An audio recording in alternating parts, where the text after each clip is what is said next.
You guys might want to sit down for this. You're not going to like the numbers I'm about to give you.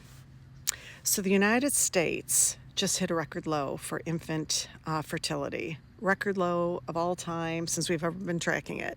So every woman of childbearing age is giving birth to just under 1.6 babies, just enough to replace us, okay?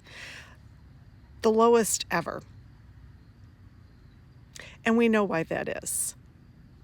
We just don't have a country that makes it easy for women to have that choice and to not have the stress of worrying about access to health care, finances, and you name it, right? Right. This is true of most other countries in Europe, and you name it. Their birth rates are declining, except for one country. One country has a strong growth. Can you guess which country?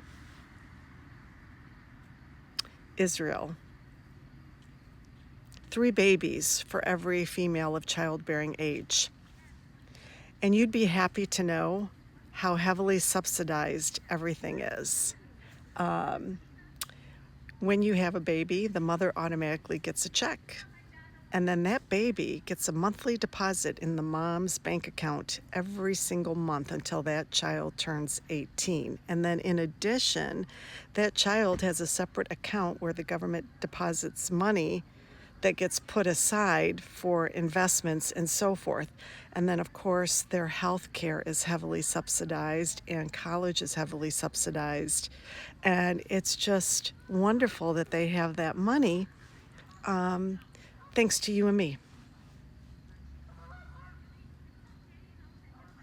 When you see those New York City mayor candidates during the Democratic primary all say, where's the first place they would go visit if they were elected, and they all said Israel, and Zohran Mamdani said, I would go right back to New York City because that's who I'm trying to make life affordable for.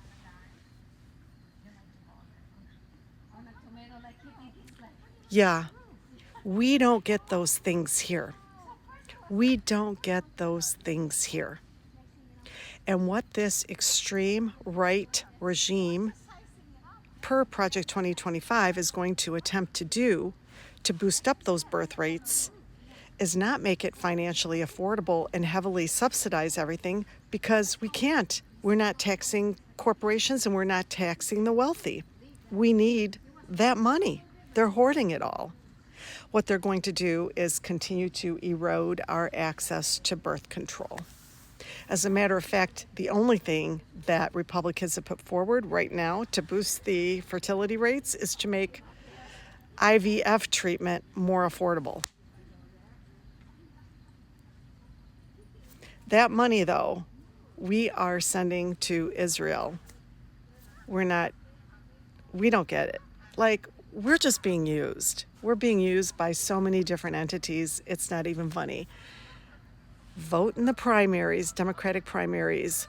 Vote the pro-Israel candidates out. We need to start looking out for ourselves, and we need candidates who are going to help us do that.